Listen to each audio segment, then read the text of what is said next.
ज्ञानप्रदाय विबुधासुरसौख्यदुःख सत्कारणाय वितताय नमो नमस्ते। अशेषवाग्जाड्यमलापहन्त्री नवं नवं स्पष्टसुवाक्प्रदायिनी ममेह जिह्वाग्रसुरङ्गनर्तकी भवप्रसन्ना वदनी च मे श्रीः।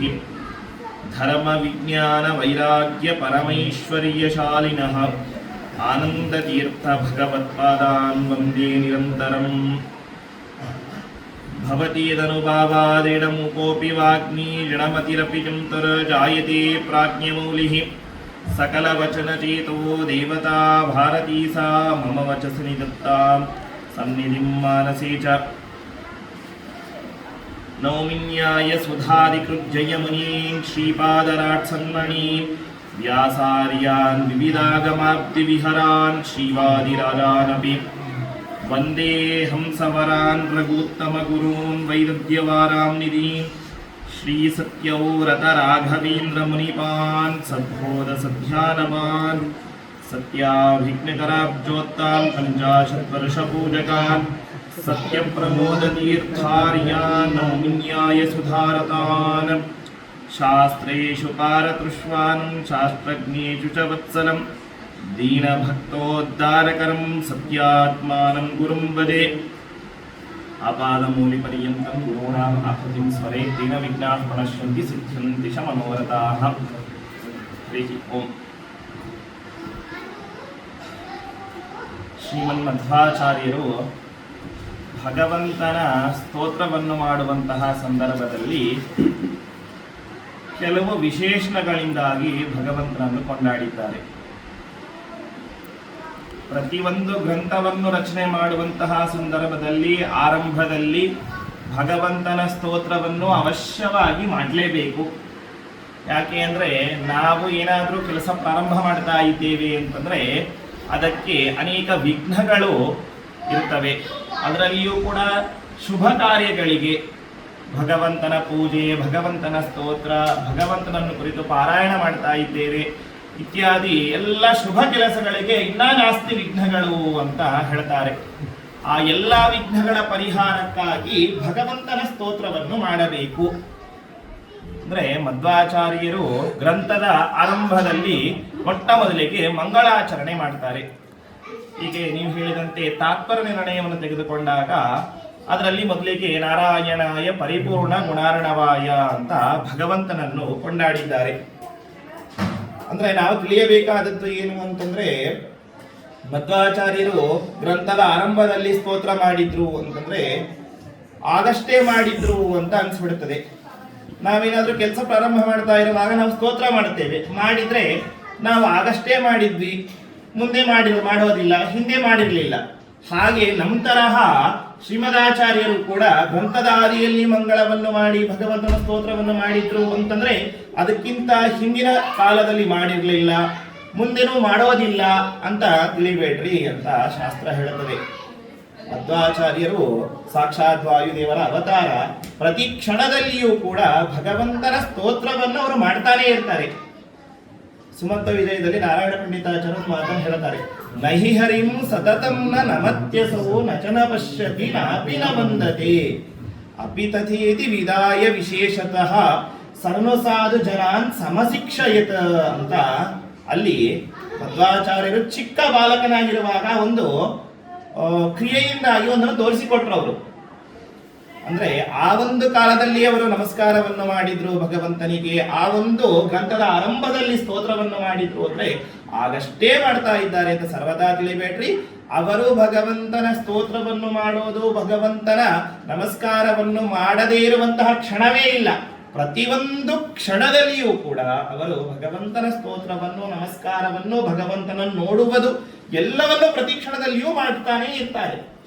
ಆದ್ರೆ ಗ್ರಂಥದ ಆದಿಯಲ್ಲಿ ನಮಗೆಲ್ಲ ಗೊತ್ತಾಗಬೇಕು, ನಾವು ಶಿಷ್ಯರಿದ್ದೇವೆ, ಮಧ್ವಾಚಾರ್ಯರ ಅನುಯಾಯಿಗಳು ನಾವೆಲ್ಲ, ಆ ಮಾಧ್ವರಾಗಿ ನಾವು ಹುಟ್ಟಿದ್ದೇವೆ. ಮಧ್ವಾಚಾರ್ಯರು ಪಾಠವನ್ನು ಹೇಳುವಂತಹ ಸಂದರ್ಭದಲ್ಲಿ ಸಾಕ್ಷಾತ್ತಾಗಿ ಪದ್ಮನಾಭ ತೀರ್ಥರು, ನರಹರಿ ತೀರ್ಥರು, ಮಾಧವ ತೀರ್ಥರು, ಅಕ್ಷೋಭ್ಯ ತೀರ್ಥರು 4 ಜನ ಇದ್ರು. ಅವರು ಸ್ತೋತ್ರವನ್ನು ಮಾಡಿ ಗ್ರಂಥವನ್ನು ಪ್ರಾರಂಭ ಮಾಡಿದ್ರೆ ಅಲ್ಲಿ ಸನ್ನಿಹಿತರಾದ ಶಿಷ್ಯರಿಗೆ ಗೊತ್ತಾಯಿತು ಗ್ರಂಥದ ಆದಿಯಲ್ಲಿ ಮಂಗಳವನ್ನು ಆಚರಣೆ ಮಾಡಬೇಕು.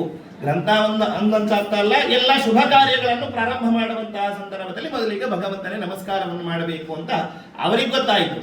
ನಾವೆಲ್ಲರೂ ಸನ್ನಿಹಿತ ಶಿಷ್ಯರಲ್ಲ, ನಾವೆಲ್ಲ ಅಸನ್ನಿಹಿತ ಶಿಷ್ಯರು. ಯಾವಾಗೋ 900 ವರ್ಷಗಳ ಹಿಂದೆ ಆಚಾರ್ಯರು ಬಂದು ಹೋಗ್ಬಿಟ್ಟಿದ್ದಾರೆ. ನಮಗೆಲ್ಲ ಹೇಗೆ ಗೊತ್ತಾಗಬೇಕು ಗ್ರಂಥದ ಆದಿಯಲ್ಲಿ ಮಂಗಳವನ್ನು ಮಾಡಬೇಕು ಅನ್ನೋದು? ಅಂತಹ ಅಸನ್ನಿಹಿತ ಶಿಷ್ಯರು ನಾವೆಲ್ಲ. ನಮ್ಮನ್ನೂ ಕೂಡ ಉದ್ಧಾರ ಮಾಡಬೇಕು, ನಮಗೂ ಆ ಒಂದು ಭಗವಂತನ ಸ್ತೋತ್ರವನ್ನು ಮಾಡಬೇಕು ಅನ್ನುವುದನ್ನು ತಿಳಿಸಿಕೊಡುವುದಕ್ಕಾಗಿ ಅದನ್ನು ಗ್ರಂಥದಲ್ಲಿ ಇಟ್ಟಾರೆ ಶ್ರೀಮದಾಚಾರ್ಯರು. ಪ್ರತಿಯೊಂದು ಗ್ರಂಥದ ಆದಿಯಲ್ಲಿ ಅದನ್ನು ಗ್ರಂಥದಲ್ಲಿ ನಿವೇಶನೆಯನ್ನು ಮಾಡುವುದು ಅಂತ ಹೇಳ್ತಾರೆ.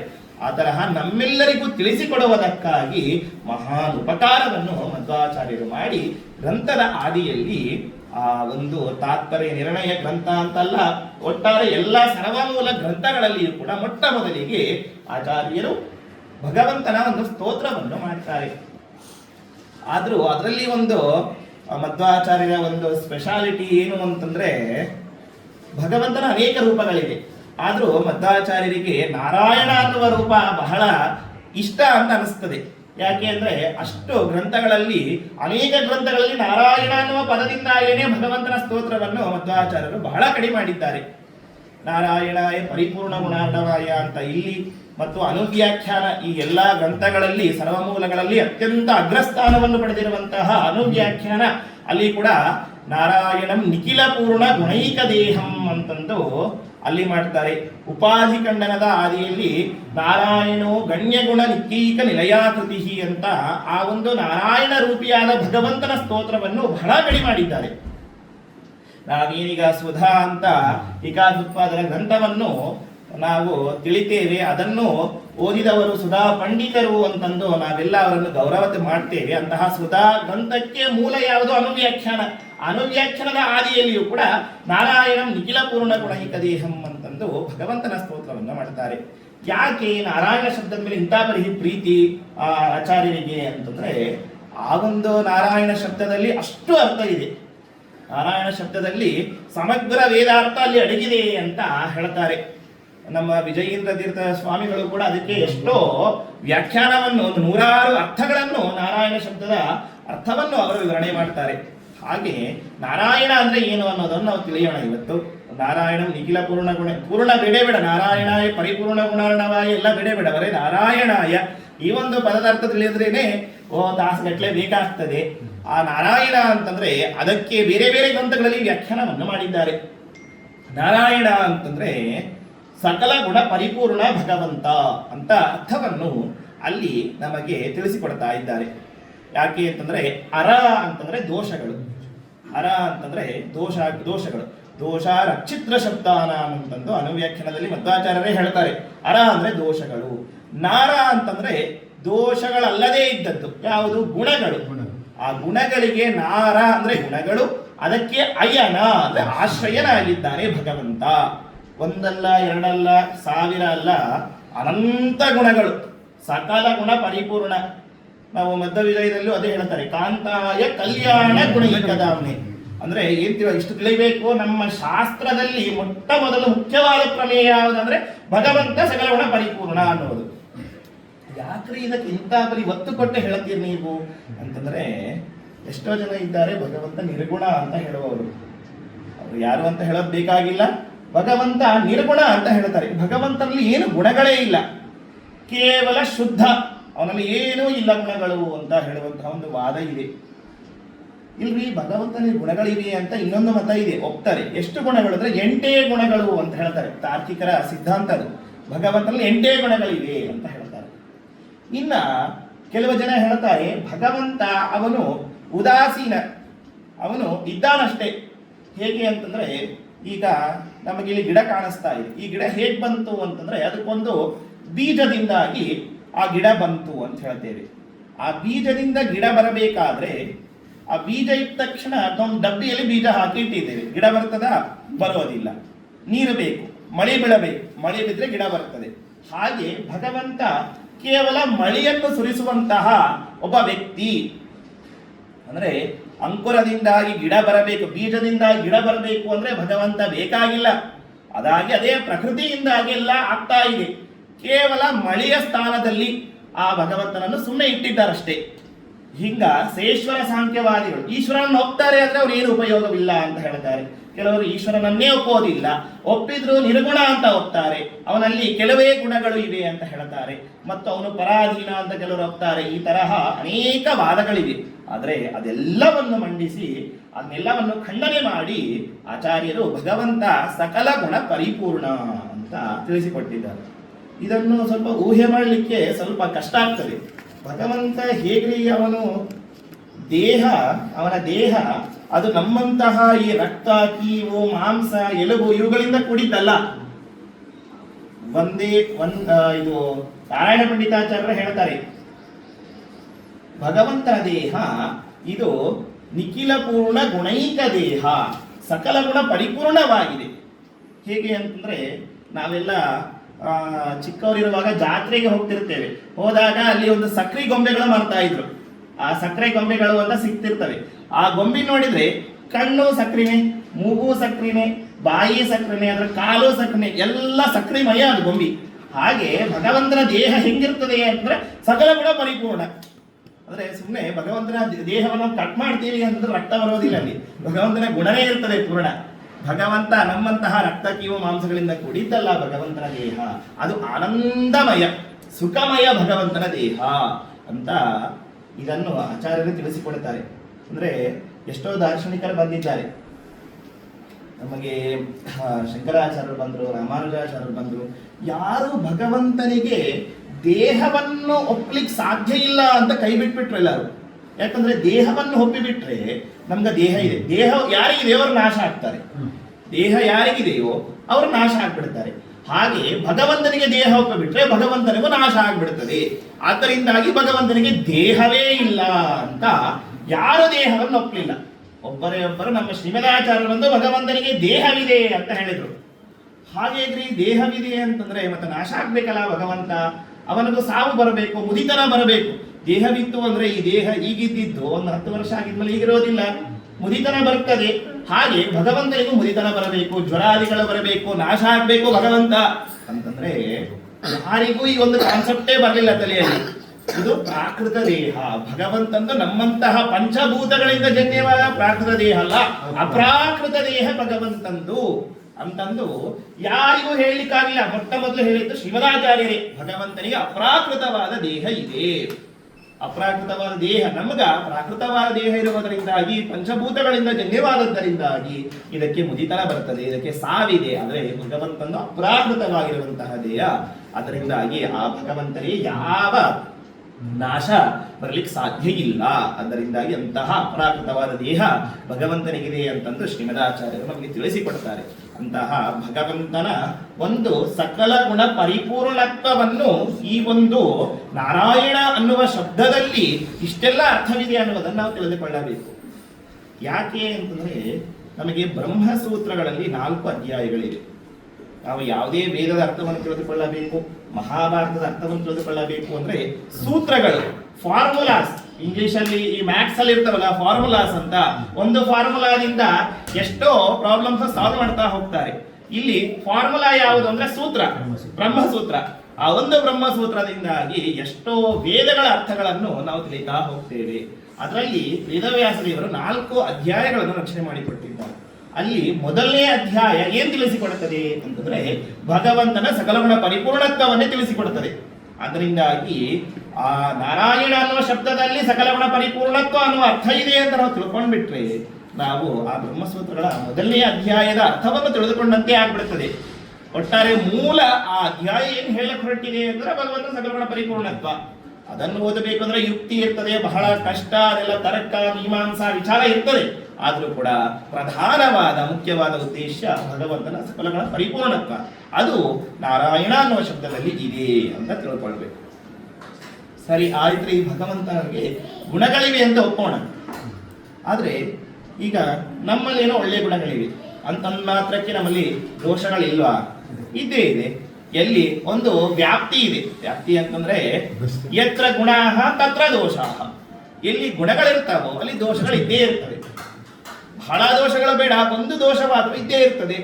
ಹಾಗೆ ಭಗವಂತನಲ್ಲಿ ಇಷ್ಟು ಗುಣಗಳಿವೆ ಅಂತಂದ್ರೆ ವಾಪಸ್ ನಮ್ಗೆ ದೊಡ್ಡ ಪಜೀತಿ ಆಗ್ಬಿಡ್ತೀಗ. ಒಂದು ಗುಣ ಇದ್ರೆ ಒಂದು ದೋಷ ಇದೆ ಅಂತ ಒಪ್ಪಬಹುದು, ಅನಂತ ಗುಣಗಳನ್ನು ಒಪ್ಪೋದ್ರಿಂದಾಗಿ ಅನಂತ ದೋಷಗಳು ಇದ್ದಾವೇನು ಅಂತಂದು ದೊಡ್ಡ ಒಂದು ಸಮಸ್ಯೆ ಬಂತು ನಮ್ಮ ಸಿದ್ಧಾಂತದಲ್ಲಿ. ಅದಕ್ಕೆ ಹೇಳಿದ್ರು ಎಂತಹ ಗುಣಗಳು ಅಂತಂದ್ರೆ ಇವೇನೋ ಪರಾಧೀನ ಗುಣಗಳು, ಇನ್ನೊಬ್ರು ಯಾರೋ ಇವ್ರಿಗೆ ಕೊಟ್ಟಿದ್ದಾರೆ ಅಂತಂದ್ರೆ ದೋಷಗಳು ಬರ್ಲಿಕ್ಕೆ ಸಾಧ್ಯ. ಸ್ವತಂತ್ರವಾಗಿ ಭಗವಂತ ಅವನ ಸಕಲ ಗುಣ ಪರಿಪೂರ್ಣನಾಗಿದ್ದಾನೆ. ಆದ್ದರಿಂದಾಗಿ ಅವನಿಗೆ ಯಾವ ದೋಷಗಳು ಇಲ್ಲ, ಸಕಲ ದೋಷ ದೂರನಾಗಿದ್ದಾನೆ ಭಗವಂತ. ಅಂದ್ರೆ ದೋಷದ ಗಂಧವೂ ಇಲ್ಲ ಭಗವಂತನಲ್ಲಿ ಅಂತ ಹೇಳ್ತಾರೆ. ದೋಷದ ಲೇಷವು ಸ್ವಲ್ಪವೂ ದೋಷ ಭಗವಂತನಲ್ಲಿ ಇಲ್ಲ ಅಂತ ಹೇಳ್ತಾರೆ. ನಿರ್ದೋಷ ಇದು ಬ್ರಹ್ಮಸೂತ್ರಗಳ ದ್ವಿತೀಯಾಧ್ಯಾಯದ ಅರ್ಥ. ಬ್ರಹ್ಮಸೂತ್ರಗಳಲ್ಲಿ 2ನೇ ಅಧ್ಯಾಯ ಏನ್ ಹೇಳಿಕ್ಕೆ ಹೊರಟಿರ್ತದೆ ಅಂತಂದ್ರೆ ಅದು ಅವಿರೋಧಾಧ್ಯಾಯ ಅಂತ ಕರೀತಾರೆ. ಆ ವಿರೋಧಾಧ್ಯಾಯ ಭಗವಂತನ ವಿಷಯದಲ್ಲಿ ಎಷ್ಟೋ ವಿರೋಧಗಳು ಬಂತು. ಗುಣಗಳನ್ನು ಒಪ್ಪಿದ್ರೆ ನೀವು ದೋಷಗಳನ್ನು ಒಪ್ಪಬೇಕು ಅಂತ ವಿರೋಧ ಬಂತು. ಆ ವಿರೋಧವನ್ನು ಪರಿಹಾರ ಮಾಡಲಿಕ್ಕೆ ಅವಿರೋಧಾಧ್ಯಾಯ ಹೊರಟಿದೆ. ಆಗ ಭಗವಂತನಲ್ಲಿ ಯಾವ ದೋಷಗಳು ಇಲ್ಲ. ಅದು ಕೂಡ ನಾರಾಯಣ ಅನ್ನುವ ಶಬ್ದ ನಮಗೆ ತಿಳಿಸಿಕೊಡುತ್ತದೆ. ಅರ ಅಂತಂದ್ರೆ ದೋಷಗಳು, ನಾರ ಅಂದ್ರೆ ದೋಷಗಳು ಇಲ್ಲದೇ ಇರುವಂತಹ ಭಗವಂತ ಅಂತಂದು ನಾರಾಯಣ ಶಬ್ದ ಭಗವಂತ ಸಕಲ ದೋಷ ದೂರ ಅನ್ನುವ ಒಂದು ಅರ್ಥವನ್ನು ಕೂಡ ನಮಗೆ ತಿಳಿಸಿಕೊಡುತ್ತದೆ. ಅದರಿಂದಾಗಿ ಅದನ್ನು ಕೂಡ ನಾವು ವಿಶೇಷವಾಗಿ ಅನುಸಂಧಾನವನ್ನು ಮಾಡಿಕೊಳ್ಳಬೇಕು. ಏನೋ ಜಪ ಮಾಡ್ತಾ ಇದ್ದೇವೆ, ಏನೋ ಪಾರಾಯಣ ಮಾಡ್ತಾ ಇದ್ದೇವೆ ಅಂತ ಅನ್ನೋ ಸಂದರ್ಭದಲ್ಲಿ ಒಂದು ಗುಣವನ್ನು ಒಂದು ತಾಸು ಪಾರಾಯಣ ಮಾಡಿದ್ರಿ ಈಗ ನೀವೆಲ್ಲ, ಅದ್ರಲ್ಲೊಂದು ಅರ್ಧ ತಾಸು ಭಗವಂತನ ಸಕಲ ಪರಿಪೂರ್ಣತ್ವವನ್ನು ಚಿಂತನೆ ಮಾಡ್ತಾ ಪಾರಾಯಣ ಮಾಡ್ತಾ ಹೋಗೋಣ. ಇನ್ನೊಂದು ಅರ್ಧ ತಾಸು ಭಗವಂತ ಸಕಲ ದೋಷ ದೂರ ಅನ್ನುವುದನ್ನು ಮನಸ್ಸಲ್ಲಿ ತಂದುಕೊಂಡು ಅದನ್ನು ನಾವು ಪಾರಾಯಣ ಮಾಡ್ತಾ ಹೋದ್ರೆ ಆ ಒಂದು ಭಗವಂತನ ಗುಣದ ಒಂದು ಅನುಸಂಧಾನದಿಂದಾಗಿ ನಮಗೆ ಇನ್ನ ಅನೇಕ ಭಗವಂತನ ಗುಣಗಳ ಜ್ಞಾನ ನಮಗೆ ಆಗ್ತದೆ ಅಂತ ತಿಳಿಸಿಕೊಡ್ತಾರೆ. ವೇದ ಹೇಳುತ್ತದೆ ತಂ ಯಥಾ ಯಥಾ ಉಪಾಸದೆ ತಥೈವ ಭವತಿ. ನಾವು ಭಗವಂತನನ್ನು ಹೇಗೆ ಉಪಾಸನೆ ಮಾಡ್ತೀವೋ ನಮಗೆ ಭಗವಂತ ಅದನ್ನು ಕರುಣೆ ಮಾಡ್ತಾನೆ. ಭಗವಂತ ಅವನು ನಿರ್ಗುಣ ನಿರಾಕಾರ, ಅವನಲ್ಲಿ ಏನೂ ಇಲ್ಲ ಅಂತ ಉಪಾಸನೆ ಮಾಡ್ರೆ ನಿಮ್ಗೂ ಏನೂ ಇರೋದಿಲ್ಲ. ಭಗವಂತ ಅವನ ಸಕಲ ಗುಣ ಪರಿಪೂರ್ಣ ಅಂತ ನೀವು ಉಪಾಸನೆ ಮಾಡ್ರಿ, ನಿಮ್ಮ ಯೋಗ್ಯತಾನುಸಾರವಾಗಿ ಭಗವಂತ ನಿಮ್ಗೆ ಅಷ್ಟು ಗುಣಗಳನ್ನು ಕೊಡ್ತಾನೆ. ಭಗವಂತ ಸಕಲ ದೋಷ ದೂರ ಅಂತ ಉಪಾಸನೆ ಮಾಡ್ರಿ. ನಮ್ಗೆ ಎಷ್ಟೋ ದೋಷಗಳಿರ್ತವೆ. ನಮ್ಮ ದೋಷಗಳು ಅಂತಂದ್ರೆ ಅದೊಂದು ದೋಷದಿಂದಲೇ ನಮ್ಗೆ ದುಃಖ ಆಗ್ತದೆ. ಆ ಎಲ್ಲ ಮೂಲ ಅಜ್ಞಾನ ಇದೆಲ್ಲವೂ ನಮ್ಮಲ್ಲಿ ನಿವೃತ್ತಿಯಾಗಿ ಭಗವಂತನ ವಿಶೇಷವಾದ ಜ್ಞಾನವೂ ಬರ್ತದೆ. ಅದರಿಂದಾಗಿ ಭಗವಂತನನ್ನು ಸಕಲ ದೋಷ ದೂರ ಅಂತಲೂ ನಾವು ತಿಳಿದುಕೊಳ್ಳಬೇಕು ಅಂತ ಹೇಳ್ತಾರೆ. ಅಂದ್ರೆ 2 ಮುಖ್ಯ ಪ್ರಮೇಯಗಳು, ಭಗವಂತ ಸಕಲ ಗುಣ ಪರಿಪೂರ್ಣ, ಸಕಲ ದೋಷ ದೂರ. ಭಗವಂತನ ಗುಣಗಳು, ಸಕಲ ಗುಣಗಳು, ಅನಂತ ಗುಣಗಳು ಭಗವಂತನವು ಅಂತಂದ್ರೆ ಅವು ಯಾರಿಗೂ ಎಣಿಸ್ಲಿಕ್ಕೆ ಸಾಧ್ಯ ಇಲ್ಲ. ನಾವು ಕೂತು ಎಣಿಸ್ತೇವೆ ಅಂದ್ರೆ ಸಾಧ್ಯನೇ ಇಲ್ಲ. ಆದ್ರೆ ಕೊನೆಗೆ ಹೋಗ್ತಾ ಹೋಗ್ತಾ ಲಕ್ಷ್ಮೀ ದೇವಿಗೂ ಸಹಿತ ಭಗವಂತನ ಎಲ್ಲಾ ಗುಣಗಳನ್ನು ಎಣಿಸ್ಲಿಕ್ಕೆ ಸಾಧ್ಯವೇ ಇಲ್ಲ. ಭಗವಂತ ತಾನು ಶೇಷಶಾಹಿಯಾಗಿ ಮಲಗಿದ್ದಾನೆ. ಲಕ್ಷ್ಮೀದೇವಿ ಭಗವಂತನ ಪಾದವನ್ನು ಒತ್ತುತ್ತಾ ಭಗವಂತನ ಪಾದ ಸೇವೆಯನ್ನು ಅನಾದಿ ಕಾಲದಿಂದ ಮಾಡ್ತಾನೆ ಇದ್ದಾಳೆ. ಆ ಲಕ್ಷ್ಮೀ ದೇವಿಗೆ ಒಂದಿನ ಅನ್ಸಿದಂತೆ ಭಗವಂತನ ಗುಣಗಳು ಎಷ್ಟಿದ್ದಾವ ಎಣಿಸೋಣ ಅಂತ. ಭಗವಂತನ ಪಾದವನ್ನು ಒತ್ತುತ್ತಾ ಇದ್ದಾಳೆ. ಮೊಟ್ಟ ಮೊದಲಿಗೆ ಕಾಣಿಸಿದ್ದು ಪಾದ ಕಾಣಿಸಿತು. ಪಾದದ ಕಿರು ಬೆರಳು, ಆ ಕೊನೆಯ ಬೆರಳು, ಆ ಬೆರಳಿನ ಮೇಲೆ ಉಗುರು, ಅಲ್ಲಿ ಎಷ್ಟು ಗುಣಗಳಿವೆ ಅಂತ ಎಣಿಸ್ಲಿಕ್ಕೆ ಪ್ರಾರಂಭ ಮಾಡಿದ್ಲಂತೆ. ಒಂದು ಗುಣ ಕಾಣಿಸಿತು, ಅದನ್ನ ಎಣಿಸ್ಲಿಕ್ಕೆ ಹೋದ್ರೆ ಮತ್ತೆ ಅಲ್ಲಿ ಅನಂತ ಗುಣಗಳು, ಮತ್ತೆ ಒಂದು ಗುಣ ಹಿಡಿದ್ಲು, ಅದು ಅನಂತ ಗುಣಗಳು. ಹಿಂಗ ಎಣಿಸ್ತಾ ಕೂತ್ರೆ ಇಂದಿಗೂ ಒಂದು ಗುಣವನ್ನು ಕೂಡ ಪೂರ್ಣವಾಗಿ ಲಕ್ಷ್ಮೀ ದೇವಿಗೆ ತಿಳಿಲಿಕ್ಕೆ ಆಗ್ಲೇ ಇಲ್ಲ. ಇನ್ನು ಎಣಿಸ್ತಾನೆ ಇದ್ದಾಳೆ, ಮುಗಿಲೇ ಇಲ್ಲ. ಅಂದ್ರೆ ಇದು ಕ್ವಾಲಿಟಿ ಕ್ವಾಂಟಿಟಿ ಎರಡೂ ಆಗ. ಒಂದು ಗುಣ ಸ್ವಲ್ಪ ಇದೆ ಅಲ್ಲ, ಅದೂ ಪೂರ್ಣವಾದ ಗುಣ. ಅಂತಹ ಪೂರ್ಣವಾದ ಗುಣಗಳು ಅನಂತ ಇದ್ದಾವ ಅನ್ನೋದನ್ನು ತಿಳ್ಕೊಳ್ರಿ ಅಂತ ಹೇಳ್ತಾರೆ. ಈಗ ಲಕ್ಷ್ಮೀ ದೇವಿಗೆ ಆಗ್ಲಿಲ್ಲ.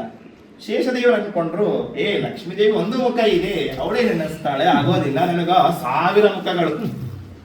ಯಾವಾಗಲೂ ಭಗವಂತನನ್ನು ಮೇಲಿಂದ ಅನಂತ ಆ ಶೇಷದೇವರು ನೋಡ್ತಾನೆ ಇದ್ದಾರೆ. 1000 ಮುಖಗಳು ಅಂದ್ರೆ 2000 ಕಣ್ಣಾದವ್ರಿ. 2000 ಕಣ್ಣಿನಿಂದ ನಾನೆಣಿಸ್ತೇನೆ ಅಂತಂದ್ರೆ ಲಕ್ಷ್ಮೀ ದೇವಿಗೆ ಆಗ್ಲಿಲ್ಲ. ನಿನಗೇನಾಗತ್ತೆ? ಅನಂತ ಶೇಷದೇವರಿಗೂ ಆಗ್ಲೇ ಇಲ್ಲ ಭಗವಂತನ ಗುಣಗಳನ್ನು ಎಣಿಸ್ಲಿಕ್ಕೆ ಅಂತ ಹೇಳ್ತಾರೆ. ಬ್ರಹ್ಮದೇವರು 4 ಮುಖಗಳಿಂದಾಗಿ 8 ಕಣ್ಣುಗಳಿಂದಾಗಿ ಯಾವಾಗ್ಲೂ ಭಗವಂತನ ಸ್ತೋತ್ರವನ್ನು ಮಾಡ್ತಾ ಇದ್ರು ಕೂಡ ಭಗವಂತನ ಪೂರ್ಣವಾದ ಜ್ಞಾನ ಆಗ್ಲಿಕ್ಕೆ ಸಾಧ್ಯವೇ ಇಲ್ಲ ಅಂತ ಹೇಳ್ತಾರೆ. ಅಪೌರುಷೇಯವಾದ ವೇದಗಳು ಭಗವಂತನನ್ನು ಸಂಪೂರ್ಣವಾಗಿ ಹೇಳಲಿಕ್ಕೆ ಸಾಧ್ಯ ಇಲ್ಲ. ಅಷ್ಟು ಗುಣಗಳು, ಅನಂತ ಗುಣಗಳು ಭಗವಂತನಲ್ಲಿವೆ ಅನ್ನುವುದನ್ನು ನಾವು ಮೊಟ್ಟ ಮೊದಲಿಗೆ ತಿಳಿದುಕೊಳ್ಳಬೇಕು. ನಮ್ಮ ವಿಜಯೇಂದ್ರ ತೀರ್ಥರು ಒಂದು ಮಾತನ್ನು ಹೇಳ್ತಾರೆ, ಲಕ್ಷ್ಮೀ ದೇವಿಗೆ ಭಗವಂತನ ಗುಣಗಳನ್ನು ಎಣಿಸ್ಲಿಕ್ಕೆ ಆಗೋದಿಲ್ಲ, ಸರಿ ಸರಿ, ಆದ್ರೆ ಲಕ್ಷ್ಮೀ ದೇವಿ ಎರಡು ಎಣಿಸ್ಲಿಕ್ಕೆ ಆಗಲ್ಲ ಅಂತ ಹೇಳ್ತಾರೆ. ಏನಿರಲಿ ಎರಡು ಎಣಿಸ್ಲಿಕ್ಕೆ ಆಗಲ್ಲ? ಒಂದು ಭಗವಂತನ ಗುಣಗಳನ್ನು, ಇನ್ನೊಂದು ಮಹಾನುಭಾವ ಸ್ವಾಮಿಗಳು ಹೇಳ್ತಾರೆ, ನನ್ನ ದೋಷಗಳನ್ನು ಲಕ್ಷ್ಮೀ ದೇವಿ ಎಣಿಸ್ಲಿಕ್ಕೆ ಆಗೋದಿಲ್ಲ, ಅಷ್ಟು ಪಾಪಿಷ್ಟ ನಾನು ಅಂತ ಅವ್ರು ಹೇಳ್ತಾರೆ. ಅಂತದ್ದು ನಮ್ಮ ಹಣೆ ಬಾರ ಹೇಗಿರುತ್ತೆ ನೋಡ್ರಿ. ನಾವೇ ಎಲ್ಲ ನ್ಯಾಯಗಳು ನಮ್ಗೆಲ್ಲ ಬರ್ತದೆ, ಅದು ಬರ್ತದೆ ಅಂತ ಬಹಳ ಅಹಂಕಾರ ಪಡ್ತಾ ಇರ್ತೇವೆ.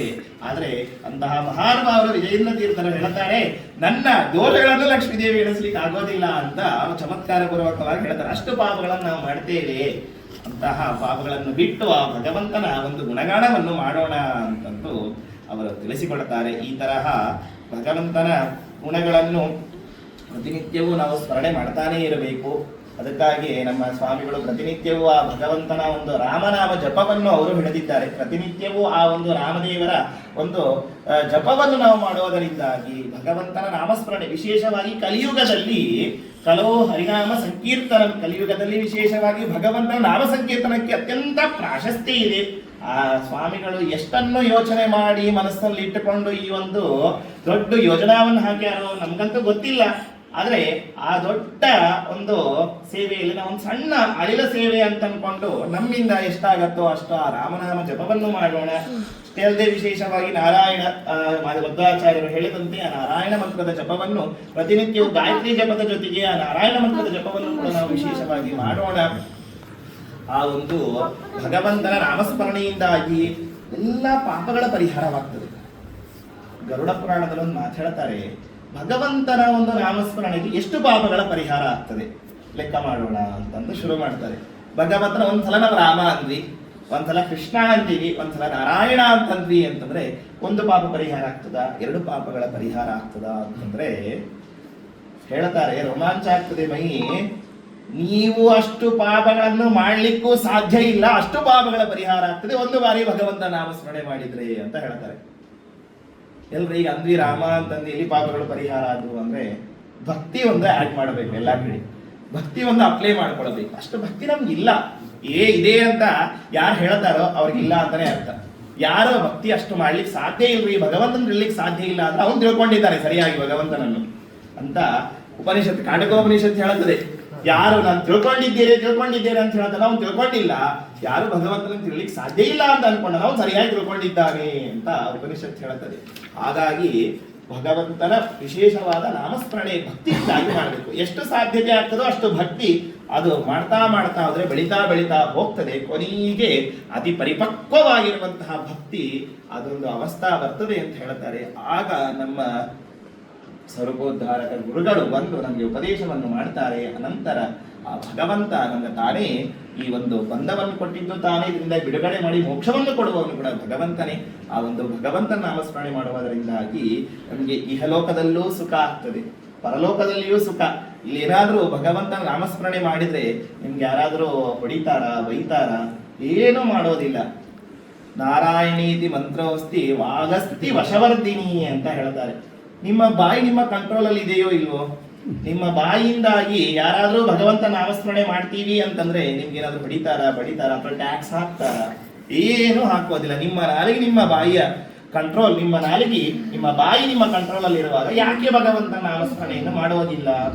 ಯಾಕೆ ನೀವೆಲ್ಲ ನರಕಕ್ಕೆ ಹೋಗ್ತೀರಿ ಅಂತಂದು ಆ ಪುರಾಣ ಹೇಳ್ತದೆ. ಇದೊಂದು ಅತ್ಯಂತ ಆಶ್ಚರ್ಯಕರವಾದದ್ದು. ನರಕಕ್ಕೆ ಹೋಗೋದು, ಇಂತಹ ನಿಮ್ಮ ನಾಲಿಗೆ ನಿಮ್ಮ ಕೈಯಲ್ಲಿ ನಿಮ್ಮ ಕಂಟ್ರೋಲ್ ಅಲ್ಲಿ ಇರುವಾಗ ನೀವು ಭಗವಂತ ನಾಮಸ್ಮರಣೆ ಮಾಡದೆ ನರಕಕ್ಕೆ ಹೋಗೋದು ಅಂದ್ರೆ ಇಂಥ ದೊಡ್ಡ ಆಶ್ಚರ್ಯ ವಂಡರ್ ಯಾವ್ದಿರ್ತದೆ ಅಂತ ಕೇಳ್ತಾರೆ.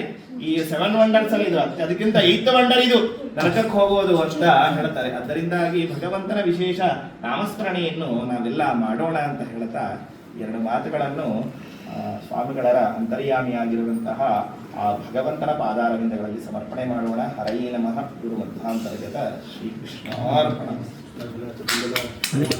ಹರೇ ಶ್ರೀನಿವಾಸ. ಕಾಣುತ್ತಾ ಇದ್ದ ಏನು